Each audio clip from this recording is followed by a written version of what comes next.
चालू कर दो।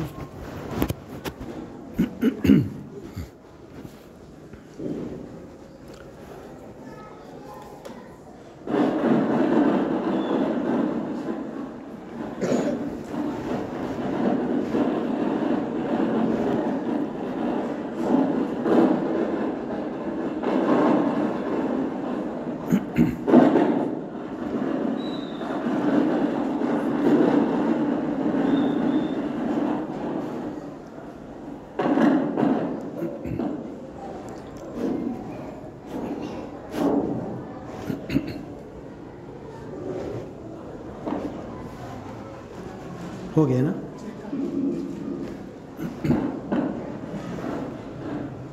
थोड़ा हाँ, ये कमी करो, ये खर खर। हाँ। अस्सलामु अलैकुम वरहमतुल्लाहि वबरकातुह। दुनिया के तमाम इंसानों, कलाम पाक में, कुरान शरीफ में एक आयत है सूरह यासीन की, क़ाल या लैत क़ौमी यालमून, काश मेरी कौम जान लेती, मान लेती, समझ लेती और उस पर अमल करती। दुनिया में ये तो हकीकत है कि हर इंसान गलती करता है, इंसान गलती का पुतला कहलाता है। हर इंसान में कमी है, खामी है, कमज़ोरी है। इंसान कमज़ोर पैदा भी किया गया है और साथ में एक शैतान को भी लगा दिया गया है जो उसे बहकाता है। गुनाह करना, कमी करना, खामी करना, गलती करना, चूकी, ये इंसान से बहरहाल हमेशा होता है। लेकिन एक ऐसी चीज़ है कि जो हर ज़माने में, पहले इंसान हज़रत आदम से लेकर क़यामत तक इंसानों की बड़ी अक्सरियत ने, ज़्यादा लोगों ने, ज़्यादा इंसानों ने एक बहुत बड़ी गलती की है और उस गलती का एहसास उन्हें बाद में होता है। उसी तरफ सूरह यासीन की ये आयत इशारा करती है कि जब वो नबी, जब वो रसूल, जब वो पैगंबर, अब मोहम्मद सल्लल्लाहु अलैहि वसल्लम के पास नबी, रसूल, पैगंबर इनके बाद तो नहीं आएंगे, तो इनके बाद अच्छे इंसान जो आए हैं, अच्छे इंसान जितने भी क़यामत तक आएंगे, ये जीते जी बोल बोल के थक जाते हैं, बता बता कर, लोगों को बुला कर कि मैं तुम्हारा अच्छा चाहता हूँ, तुम्हारे अच्छे के लिए बोल रहा हूँ, तुम्हारे अच्छे के लिए समझा रहा हूँ। और अच्छे इंसान की एक पहचान होती है कि जब वो हमारे पास आता है ना, या उसकी बात हमारे पास आती है, उसकी सच्चाई हमारे पास आती है, वो हमको कुछ बताना चाहता है, हमको किसी चीज़ की तरफ बुलाना चाहता है, तो वो अच्छा इंसान कुछ मांगता नहीं है, उसका बदल, उसकी कीमत, उसकी उजरत नहीं मांगता है। वो अल्लाह के लिए खुलूस के साथ, खालिस मन से, अपने तन मन धन और अपनी लगन के साथ अपने काम में लगा रहता है और इंसानों से 1 रुपया, 1 पैसा, 1 टूटी हुई कौड़ी की उम्मीद नहीं करता। और इसी को अल्लाह ताला ने कलाम पाक में जगह जगह इरशाद फरमाया, जब नबी आए, जब रसूल आए और आने के बाद अनथक मेहनत की, कोशिश की, लोगों को बताया, लोगों ने पत्थर मारा, दुख दिया, तकलीफ़ दिया, मजनून और पागल कहा, झुटलाया, हर तरीके से अजियत दी, सताया, तो उन्होंने क्या कहा, या कौम, ऐ मेरे कौम के लोगों, मा लकुम मिन इलाहिन गैरु, तुम्हारा एक को छोड़ के कोई खुदा नहीं। दूसरी बात क्या कही, ला अस्अलुकुम अलैहि अजरा, सुनो, मैं जो बात लाया हूँ, मैं जो चीज़ तुम्हें दे रहा हूँ, कोई लालच नहीं है, तुमसे कुछ मांगने नहीं आया हूँ, ओट भी नहीं चाहिए मुझे, कुछ भी नहीं चाहिए, मेरा साथ भी मत देना, मेरा नाम भी मत लेना, मैं जो तुमको दावत दे के जा रहा है इसको मान लो, इस पे चलो। खुद बीवी, बच्चे, घर बार, माशरा, समाज सब इसको अपनाकर भलाई अपना लो, खैर ले लो, कामयाबी ले लो। मेरा नाम भी मत लेना, मुझे कुछ दुनिया में जीते जी देना भी मत, कुछ नहीं। ये ला अस्अलुकुम अलैहि माला, तुमसे मैं माल दौलत नहीं मांग रहा हूँ। कहीं पर कुरान में आया ला अस्अलुकुम अलैहि अजरा, तुमसे कोई मैं उजरत, मजदूरी, पलट। यहाँ तक कि एक जगह है ला नुरीदु मिनकुम जज़ाअन वला शुकूरा, तुमसे कोई हमारे काम, हमारी दावत जो तुमको दे रहे इसके पलट कर कोई बदला और शुक्रिया भी नहीं तुम करोगे तो भी हम नाराज़ नहीं होंगे। बल्कि नबी रसूल पैगम्बरों के दिल में ये जज्बा होता था कि खिदमत करते चले जाओ, लोगों को बुलाते चले जाओ, लोगों को कमर पकड़ पकड़ के जहन्नम की आग से बचाओ। अल्लाह के पास हर एक को पहुंचना है, वो एक खुदा को मान ले। हर नबी ये कहता था। और दुनिया में रूखी सूखी तन मन धन बदन, पूरे कपड़े भी नसीब नहीं होते थे। अल्लाह के रसूल सल्लल्लाहु अलैहि वसल्लम, आप उठाकर देख लो, मुफ्तियों से पूछ लो, किताबें उठा लो सीरत की, हदीस का ज़ख़ीरा खंगाल लो, कभी दो कपड़ा पहनते ही नहीं थे। नीचे एक लुंगी है, ऊपर एक चादर है। कुर्ता तो बहुत कभी कभी आपने पहना है, बहुत कभी कभी पहना है। जब कभी दो कपड़ा नसीब हुआ, एक नीचे लुंगी है, ऊपर चादर है, 10 मिनट आगे नहीं बढ़े, कोई नज़र आया, ऊपर की चादर उतार के दे दी, दान कर दिया। नहीं, वो ज़रूरतमंद है, उसके पास एक कपड़ा भी नहीं है, उसके घर में ज़रूरत है, फिर वो एक लुंगी पर आ गए। पूरी ज़िंदगी अल्लाह के रसूल सल्लल्लाहु अलैहि वसल्लम एक लुंगी पर निकाले हैं। दूसरा कपड़ा लोग खुशी के मारे लाकर देते थे, आपको डाल लेते थे, कबूल करते थे, कांधे पर डाल लेते थे, लेकिन थोड़ा आगे नहीं बढ़ते थे। मस्जिद में कोई दूसरा आया, उसको दे देते थे, क्योंकि उस ज़माने में कपड़े की कमी थी। असहाब सुफ़्फ़ा, आपको पता है, सुफ़्फ़ा चबूतरे के ऊपर मदीना में मस्जिद नबवी के एक बड़ा सा टीला और पत्थर की जगह थी। वहाँ पर 70 से लेके 400 तक सहाबे किराम वहाँ पर रहते थे। उनके कपड़े की हालत क्या थी मालूम है? उनके कपड़े की हालत ये थी कि जो सतर है ना, यहाँ अम्लाइकल कॉर्ड, नाभि जो कहते हैं, नाभ से लेकर घुटने तक बस इतनी उनके पास लुंगी होती थी। तो अल्लाह के रसूल सल्लल्लाहु अलैहि वसल्लम के ज़माने में औरतें भी आती थी नमाज़ पढ़ने, पीछे रहती थी, मर्द होते थे, बच्चे होते थे, औरतें होती थी। तो अल्लाह के रसूल सल्लल्लाहु अलैहि वसल्लम ने औरतों को कहा, रुको और सजदे में थोड़ा देर से उठा करो, क्योंकि आगे जो असहाब सुफ़्फ़ा के मर्द हैं उनका कपड़ा और लुंगी बहुत छोटी है, सतर खुलने और दिखने का डर होता है, तो तुम थोड़ा बाद में सजदे से उठा करो। ये आलम था। तो अल्लाह के रसूल सल्लल्लाहु अलैहि वसल्लम और हर नबी, हज़रत आदम से लेकर मोहम्मद सल्लल्लाहु अलैहि वसल्लम तक, और उसके बाद भी आप देख लो,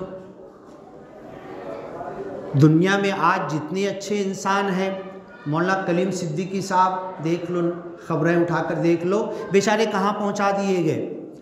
ये सब दर्द दिल रखने वाले, और क़यामत तक ऐसे अच्छे इंसान आएंगे, दुनिया इनकी कदर नहीं करती है, दुनिया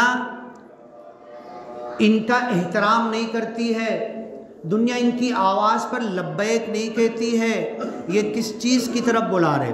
अब यही चीज़ मैं जो सूरह यासीन की आयत लिखा हूँ, या लैत कौमी यालमून, ये जुमला है ना, किसी नबी का नहीं है, किसी रसूल का नहीं है, बल्कि एक आम इंसान का है। सूरह यासीन में है ना, वजा मिन अक़सल मदीनति रजुलुन यसा, ये आयत सूरह मोमिन के अंदर भी है। गांव के किनारे से एक आदमी दौड़ता भागता आया। सूरह मोमिन में है कि जब फ़िरौन के भरे दरबार में 10 साल बकरियां चरा के नबी बन के हज़रत मूसा वापस आए तो जा नहीं रहे थे। जैसे ही जाऊंगा ना पहचान लेगा, बचपन से उसकी गोद में खेला हूँ, बड़ा हुआ हूँ, एक मर्डर हो गया था, गांव से निकल गया था मैं, अब जाऊंगा तो फ़ौरन मुकद्दमा चलाएंगे, चल सब खामोश चुप, पहले जो मर्डर किया था उसकी बात बोल, मर्डर के बदले में तेरा मर्डर किया जाएगा, तुझे फांसी दी जाएगी, दूसरी बात ही मत कर। हज़रत मूसा अल्लाह के कहने लगे कि नहीं, वलहुम अलैहि ज़ंबुन फ़अख़ाफ़ु अन यक़्तुलून, एक गुनाह है, मुझे डर लगता है मुझे कत्ल कर देंगे फ़ौरन। 10 साल से तुम एक मर्डर करके चले गए थे, अब सामने आए छोड़ेंगे नहीं, वहीं पर मर्डर कर देंगे। लेकिन हज़रत मूसा अलैहिस्सलाम दरबार में गए और दरबार में जाने के बाद खुले तौर पर दावत रख दी। मरदूद फ़िरौन क्या बोलता था मालूम है? अना रब्बुकुमुल आला, मैं तुम्हारा सबसे बड़ा रब हूँ। अगर तुम्हारा कोई रब होगा ना, तुम्हारा कोई खुदा होगा ना, तो छोटा होगा, मैं सबसे बड़े वाला मैं हूँ। मेरे से छोटा कोई खुदा होगा तुम्हारा तो होगा, मानो उसको, लेकिन एक नंबर पे बड़ा खुदा मेरे को मानो।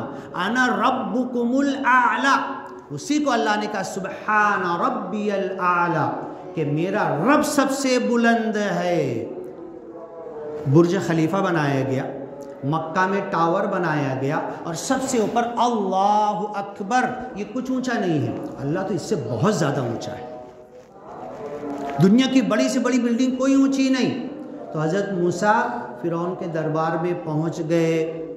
अब उसने क्या किया मालूम है? ज़रूनी अब्दुल मूसा, हटो तो, सब हटो तो, ये इस इंसान को, इस नबी को, इस रसूल पैगंबर को मैं अपने हाथ से मारूंगा, अपने हाथ से कत्ल करूंगा। बादशाह जब कभी नाराज़ होता था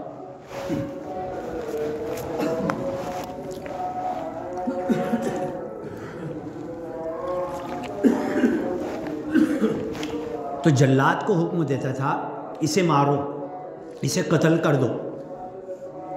बादशाह तख्त पर बैठा हुआ है, मूसा अलैहिस्सलाम तख्त के सामने खड़े हैं, हज़रत हारून साथ में हैं।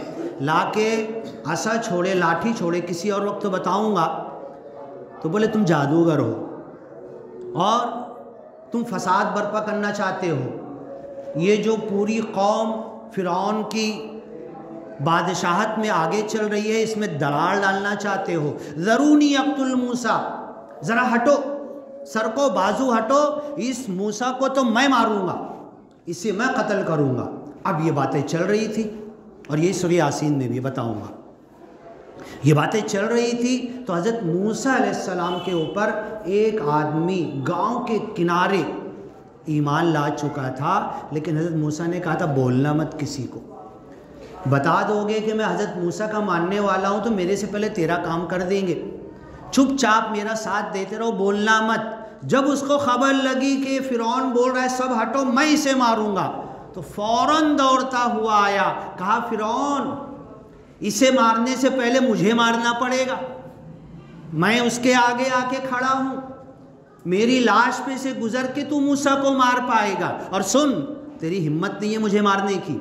क्यों नहीं है? मैं तेरे ख़ानदान का हूँ, तेरे करीब का हूँ, तेरे हवारी मवारी, तेरे चचा बाबा के करीब के ख़ानदान का इंसान हूँ। मुझे मारेगा तो सब पूरा ख़ानदान तेरा दुश्मन हो जाएगा, मुझे मार नहीं सकता। तो वहाँ पर मर्द मोमिन का तस्करा है, वक़ाल रजुलुम मुमिनुम मिन आलि फ़िरऔन अतक़्तुलून रजुला, एक आदमी को तुम मारना चाहते हो, अन यक़ूल रब्बी अल्लाह, उसका गुनाह कुछ नहीं है, सिर्फ इतना कहता है कि मेरा रब एक है, अल्लाह है, इसलिए तुम उसे मारना चाहते हो। फिर इतनी लंबी चौड़ी, अब ये तख्त पे बैठा हुआ है, हज़रत हारून, हज़रत मूसा, पूरी कौम के लोग, दरबार भरा पड़ा है, जल्लाद, पूरी फ़ौज है, और सबकी बोलती बंद। और हज़रत मूसा को कहा तुम अभी थोड़ी देर के लिए चुप रहो, खामोश रहो। हज़रत हारून, दोनों नबी थे एक साथ, तुम भी चुप रहो, अब मुझे बोलने दो, अब मैं बोलूँगा। और जो कुछ उसने बोला 1.5-2 रुकू के अंदर, वो नबी नहीं था, वो रसूल नहीं था, अल्लाह को उसका बोलना इतना अच्छा लगा कि क़यामत तक की उसकी तकरीर अल्लाह ने कुरान में सूरह मोमिन में लिख दी।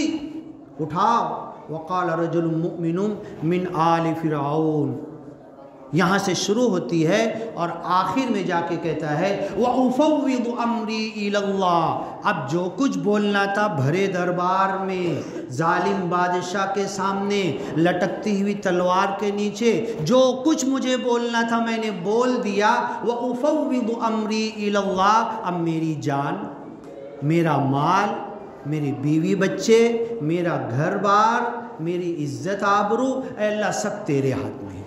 व उफ़व्विदु अम्री इलल्लाह इन्नल्लाह बसीरुम बिल इबाद। लेकिन सुन लो, अल्लाह अपने बंदों को देख रहा, मुझे भी देख रहा है, हज़रत हारून को भी देख रहा है, हज़रत मूसा को भी देख रहा, ये जालिम बादशाह फ़िरौन को भी देख रहा, दरबारियों को भी देख रहा है, इसकी फ़ौज को भी देख रहा। इन्नल्लाह बसीरुम बिल इबाद। बस यही ताकत और क़ुव्वत होती है सच्चाई की, अच्छे इंसान के साथ। बाकी उसके साथ फ़ौज नहीं होती, उसके साथ जंगजू लश्कर नहीं होता, उसके साथ मिलिट्री नहीं होती, उसके साथ हथियार नहीं होता।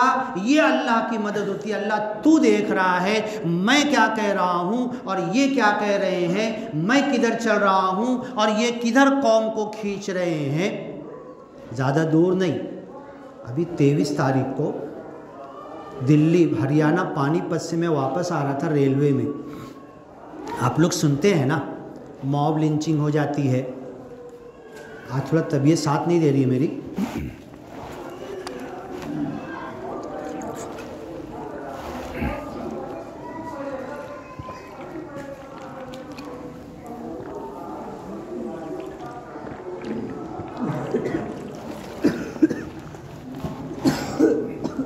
हरियाणा पानीपत से रेलवे में आते हुए, रेलवे गचागच भरी हुई है। हमने सुना है ना कि मॉब लिंचिंग होती है, हाफिज़ अखलाक को मार डाले, ख़त्म कर डाले, फ़लाँ फ़लाँ। ये कुछ आज इंडिया में हो रहा, क्या कुछ नहीं हो रहा। रेलवे के अंदर आते हुए पूरी 21 मिनट की वीडियो है, आप मेरे चैनल पे जाके सुन लेना। उस रेलवे में कुछ लोगों के पास वो भजन गा रहे थे, उनके पास माइक था, लाउड स्पीकर था, वो अपना हिंदी मराठी में सब नज़म और एक मालिक निराकार का गुणगान कर रहे थे। जब मुझे उन्होंने देखा दूसरे डब्बे में तो मुझे बुला कर लाया कि यहाँ पर तुमको भी कुछ अल्फाज बोलना है।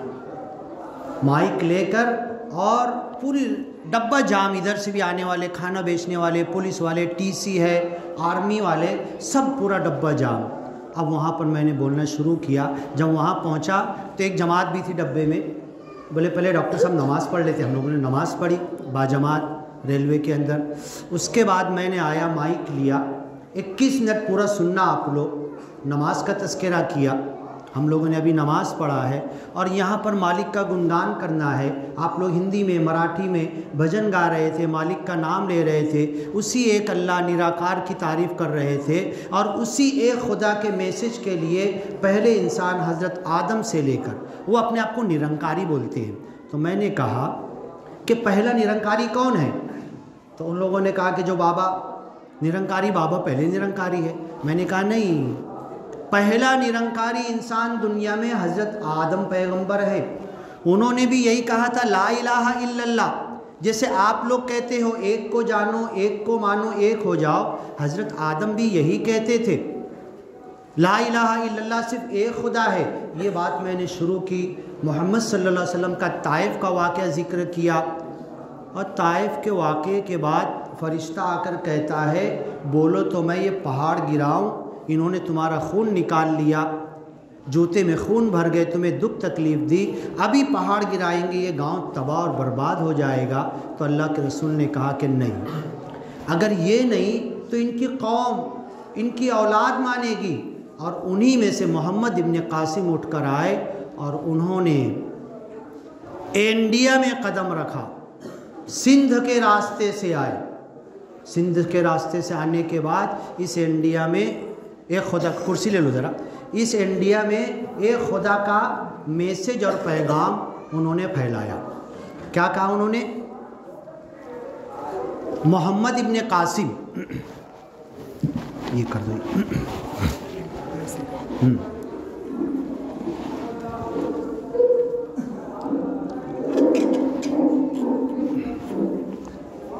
तो ये आज के ज़माने में भी ये हमारे लिए मुमकिन है, पॉसिबल है। उस रेल में 21 मिनट की पूरी तकरीर है। मोहम्मद सल्लल्लाहु अलैहि वसल्लम का ताइफ का वाक़या, फिर वहाँ से मोहम्मद इब्न कासिम क्यों आए थे इंडिया में? एक औरत ने ख़त लिखा था, उस ख़त के जवाब में आए थे, और यहाँ पर आने के बाद इतना काम किया सारे हिंदुस्तान के लोगों के अंदर कि हिंदू लोगों ने उनकी मूर्ति बनाकर उनकी पूजा करना शुरू कर दी। सोने का बुत बनाया, उन्होंने अपने बुत को अपने हाथ से तोड़ा।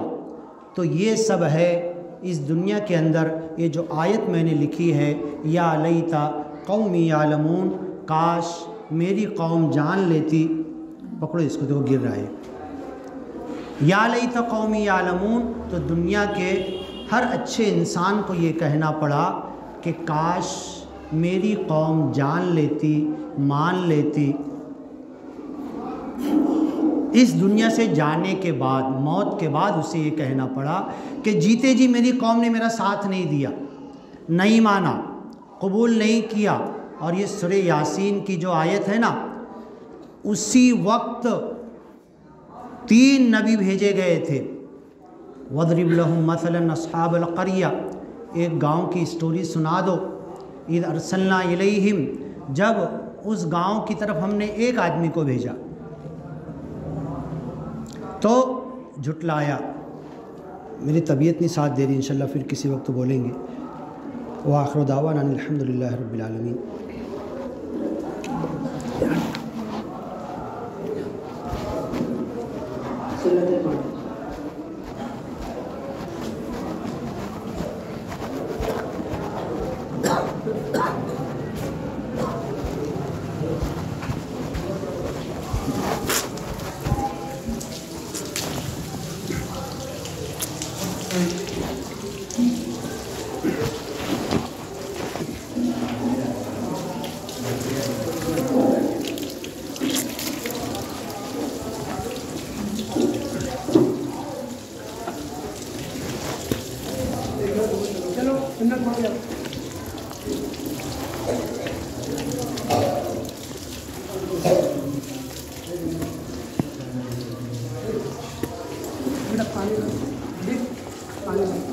हाँ वो बोतल है। हाँ बोतल के पास।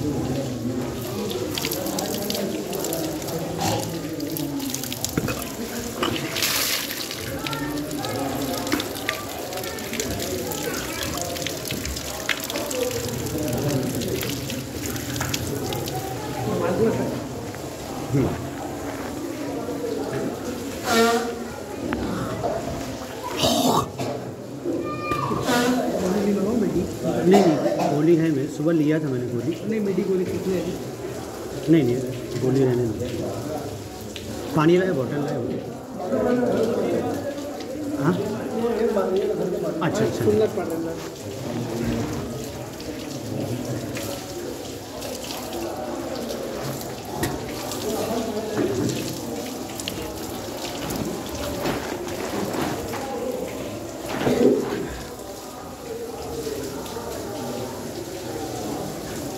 जज़ाकल्लाह। इसका बैठ जाओ।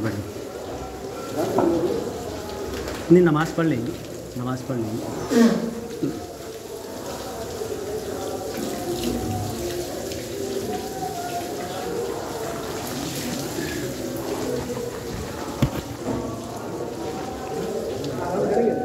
नहीं मैं वज़ू कर लेता हूँ, नमाज़ पढ़ लेंगे।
नहीं माशाल्लाह।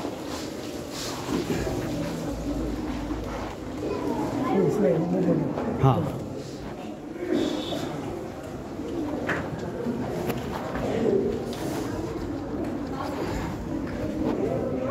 मदरसे में आराम करना है, नमाज बाद मदरसे की हाफिज़। नहीं, मेरा भाई आए यहीं पर घर है भाई अच्छा। का। हाँ हाँ ठीक है। सलीम भाई हाँ हसन में साबित के पास। ठीक है। हालांकि मैं अब इमाम साहब से बात तय हो गई थी तो मैं कैसे बोलूँ कि नहीं, तो फिर इसके लिए मैं आ गया।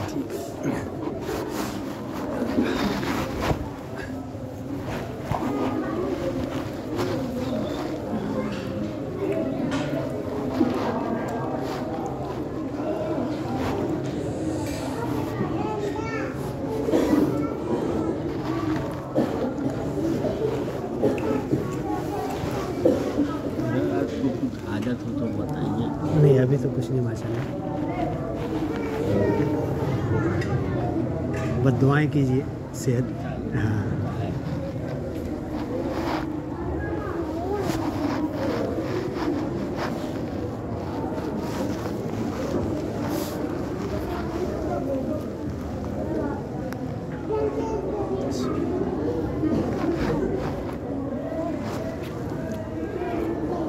Mm-hmm.